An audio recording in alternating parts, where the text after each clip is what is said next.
International, www.netivyahinternational.org.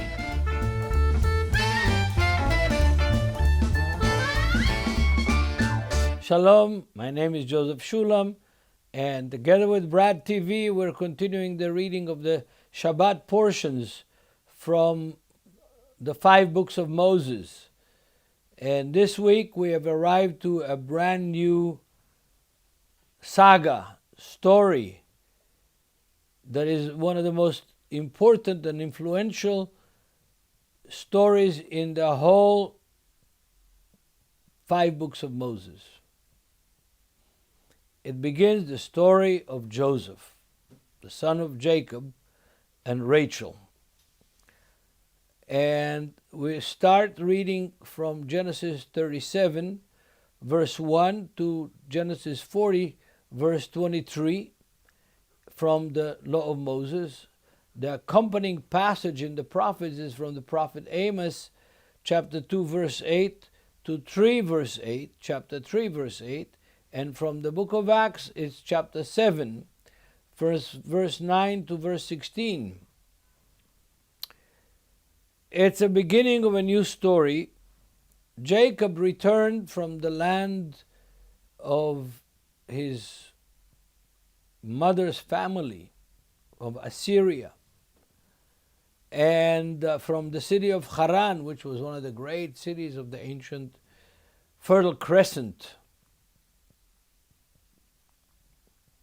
He arrived, he made reconciliation with his brother Esau that actually wanted to kill him, and he doesn't kill him, and he falls on his neck, and they kiss each other, and they basically make a kind of peace, at least between that first generation of Jacob and Esau, a kind of peace. And Jacob settles in the land that God gave Abraham and Isaac and Jacob, the land of Canaan.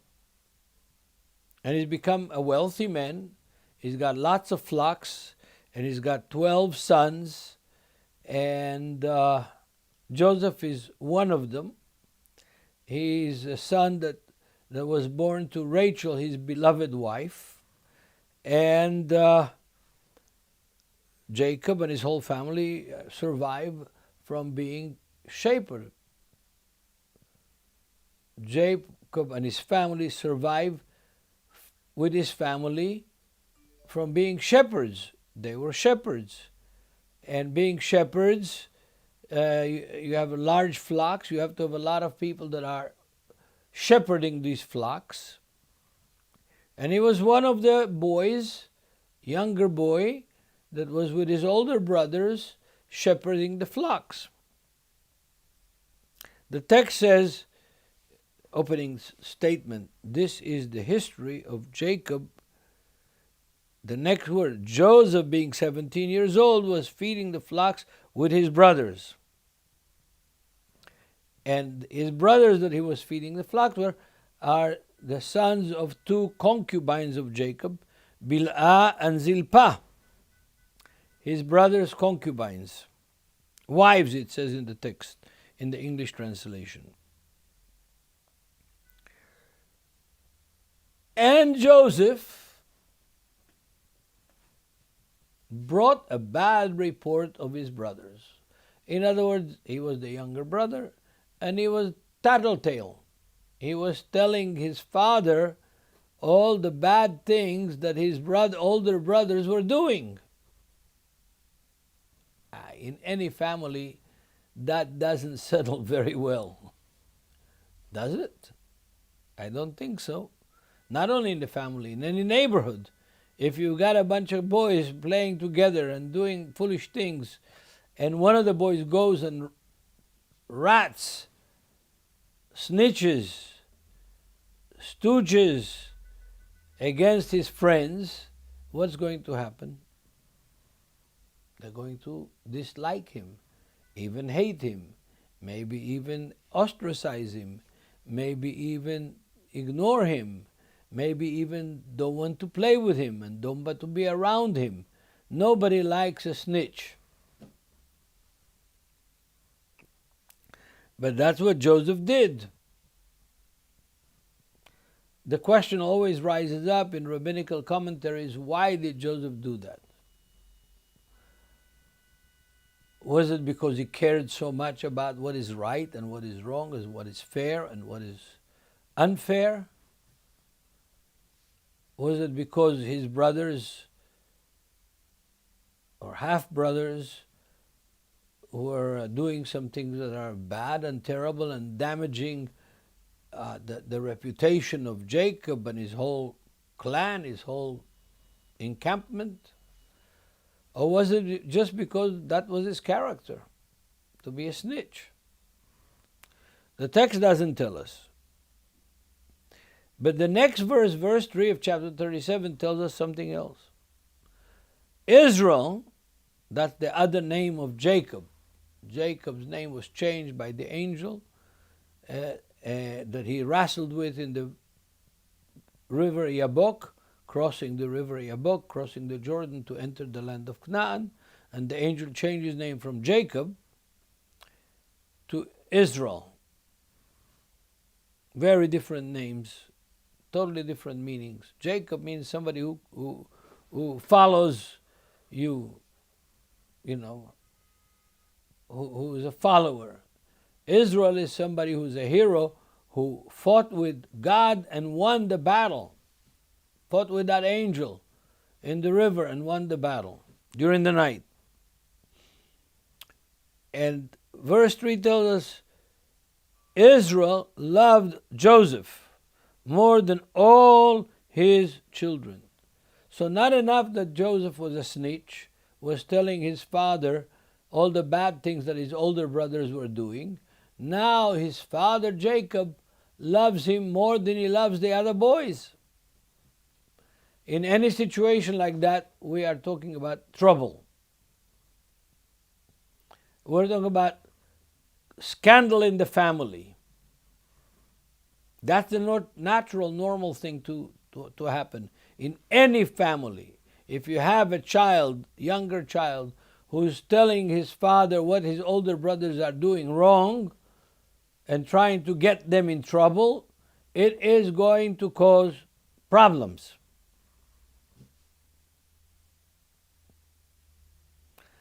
And the fact that it says that his father loved him more than all his brothers, the return to that is that his brothers hated Joseph and would not speak with him, would not play with him, would not associate with him, would not keep peace with him. They didn't want him around. He was somebody who's telling the bad things that his brothers are doing to his father, getting them in trouble, and that never works out right.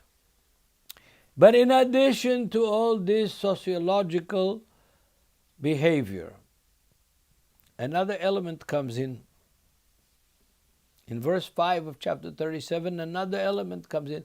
God intervenes in this situation. God gives Joseph a dream.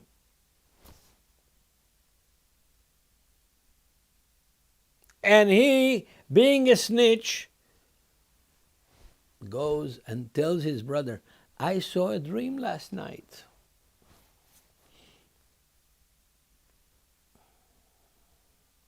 If you have a dream like that, don't go telling it to the object that is involved in that dream, to the people that are involved in that dream. And he said, oh, brothers, come here. Hear the dream I have. Here is my dream. We were all binding sheaves. Harvest time, springtime, let's say after Passover, between Passover and Pentecost, and they're harvesting the wheat, and they're all harvesting the wheat and tying them together into sheaves. And behold, my sheaf, the one I harvested, the one that I packed, stood upright. and all your sheaves were around me, and they were bent over, bowing down to me, your younger brother. We've got already 4 points that are against Joseph. First, his father loved him. Second, he was tattletale, a snitch, reporting to his father what his brothers are doing. Third, he saw a dream in which his sheaf was standing upright and his brother's sheaves were bowing down to him, giving him honor and homage.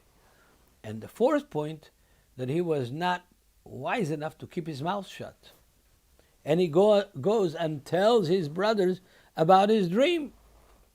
In any society, in any neighborhood, in Jerusalem at least, that you have a kid that does that kind of things, what's going to happen to him? He's going to be, as we say in Hebrew, yelet kafut.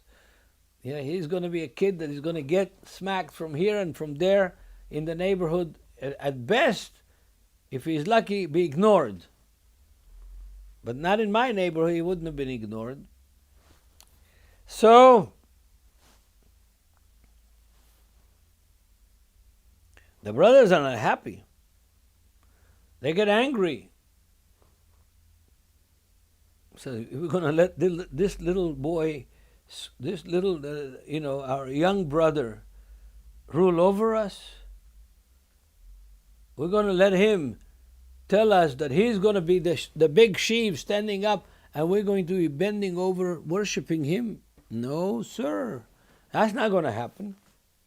That was the brother's reaction, and it is a normal reaction. People say, oh, look how bad his brothers were. No, they were normal. The unnormal thing was Joseph. Joseph was not the normal guy because he wanted his brothers to bend down and worship him. That doesn't work in any society. But that's not the only dream. He has more dreams. Another dream, he is the sun. And his brothers are the stars. And the stars are going around the sun and paying the sun honor and homage. And the brothers and his father rebuked Joseph and said, what do you think? Who do you think you are? You think that I and your older brothers, your father and your mother and your older brothers are going to bow down and worship you? It's not going to happen. No way. The level of hate and the level of alienation in the family is growing. That's the normal sociological pattern that would happen anywhere in any society and in any family of that kind. Now, don't let your minds wonder, look at these Israelis, look at these Jews. They hate their own brother. No. If it was in Korea or in Japan or in China or in the United States or in France or in any community, somebody behaved like Joseph, the same thing would happen. They would hate him. They will alienate him. So, as we continue the story, because of time, I have to go faster a little bit. His father says to Joseph, your brothers have gone to Dothan, in the land of Israel, watching sheep and flocks and cows and goats. It has to be kind of like a Bedouin situation. You move where the grass is. So they were there near Vayeshev, near Hebron, in the south, semi-desert land or desert land. So he says, your brothers have gone north, up the main road, through the crest of the mountains, from Hebron to the Jezreel Valley, and they've gone to Shechem, mountainous, green area, fertile area, cooler area to feed the flocks. So he said, go to check on your brothers. He stayed home because his father loved him, but now his father is sending him on a mission, go check on your brothers. So he goes to Shechem, and he looks for his brothers, and he can't find his brothers, and an old man meets him. I don't know who this old man is. His name is not in the Bible, but it's an interesting story. And the old man asks him, young man, what are you doing here? What are you looking for? He says in these words, for my brothers I am looking. And this statement is significant because it shows, especially as the Hebrew text presents it, that Joseph didn't hate it. His brothers hated him. He didn't hate his brothers. He liked his brothers. He loved his brothers. And he is not responsible for the dreams that God gave him. I want you to understand this point, dear brothers and sisters. Joseph didn't make up his own dreams. Joseph did not invent those dreams. They were revelations from God. They were prophetic revelations from God. If he was wiser and understood more his family situation and his brothers, maybe he would have been wiser to keep them a secret and keep it to himself. But he loved his brothers, and he wanted to share his dreams with his brothers, which brought his brothers to hate him more.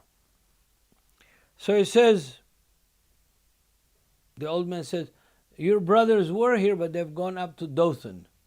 Dothan, I would say about 10, 15 miles north of Shechem. Fertile valley, very fertile, green valley in the springtime, beautiful place. A city was there in the time of their patriarch called Dothan. So Joseph goes there to see how his brother is so he could bring a report to his father.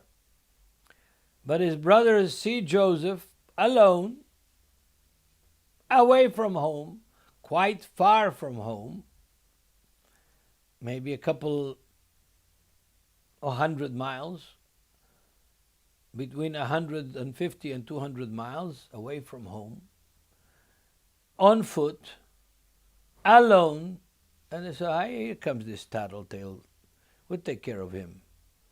And they start debating among themselves. One said, well, let's kill him.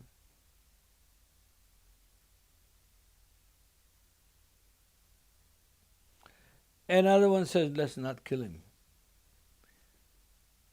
Judah says, you know what? Let's sell him. Sell him as a slave. You know, he'll be away from us, taken away from us, and not with us. And we're going to make some money out of it. They agreed to do that. They put him in a well. I don't know if the well had water or not. Either way, a well is a dangerous place to be. Not only because of the water, but because sometimes poisonous gases gather low. Poisonous gases usually are heavier than the air, and they stay close to the ground. So if you have a well, these gases fall into the well, and they are at the bottom of the well. Very dangerous. And they put him in the well, and they decide to sell him, and they're waiting for a customer to come and buy him.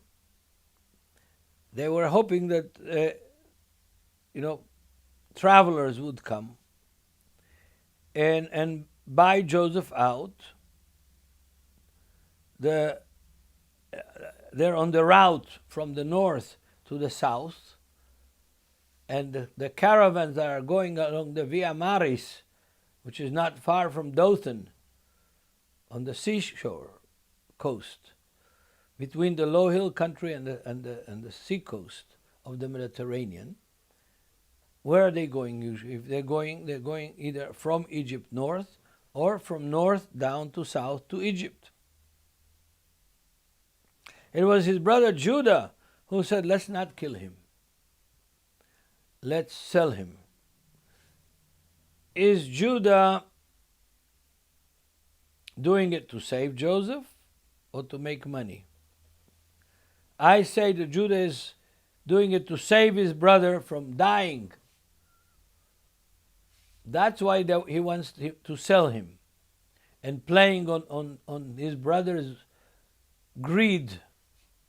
How do I know that? Because toward the end of the story, Judah is willing to take the place of Benjamin and be imprisoned in Egypt in order to save his brother. He's got a good heart. Yeah, he may be a good businessman, but he's got a good heart. And he's doing it maybe for both reasons, to make some money and to save from killing Joseph. Now, they want to sell him to the Ishmaelites. They put him in the well. Well, while he's in the well, another group comes, a group of Midianites, another nation, also from the other side of the Jordan River. And they hear Joseph probably screaming from the well. They pick him up. They pay nothing. And they take him to Egypt to sell him to Potiphar, a minister in Pharaoh's government. And the brothers don't make any money. And Joseph disappears from the well.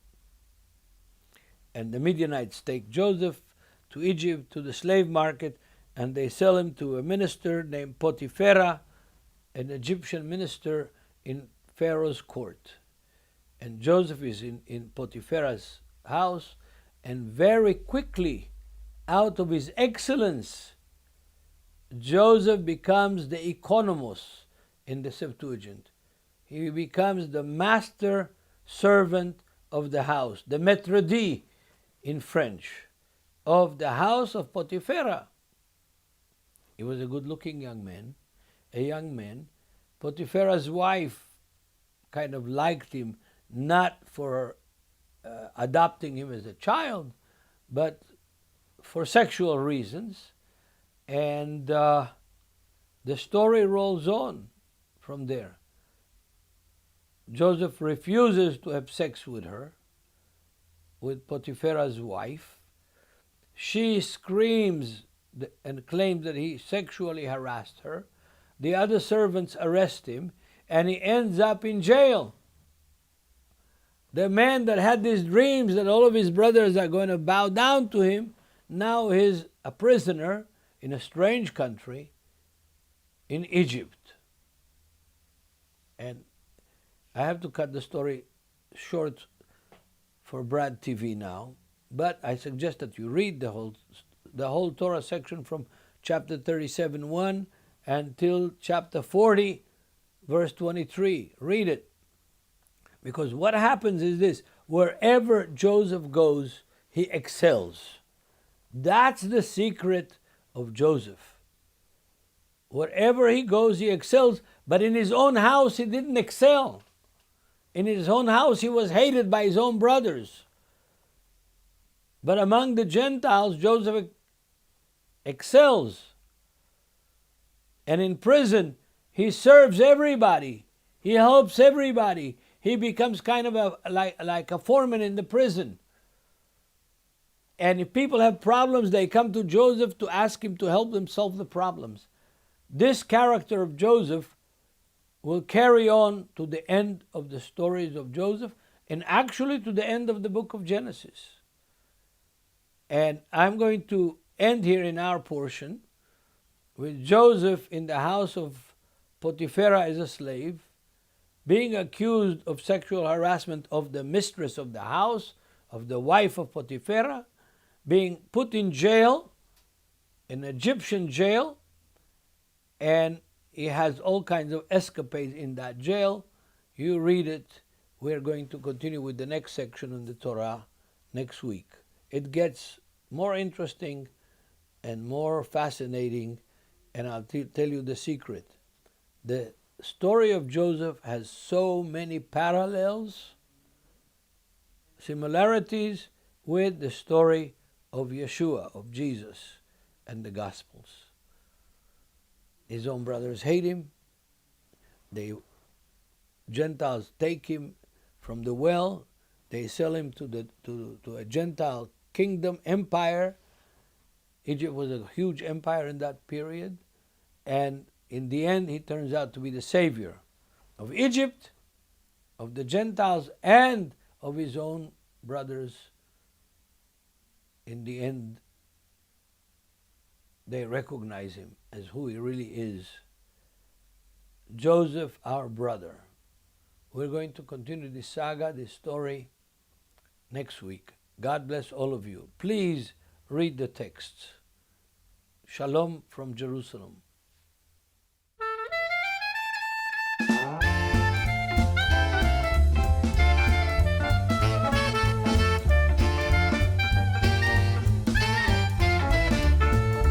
Netivyah International, www.netivyah international.org.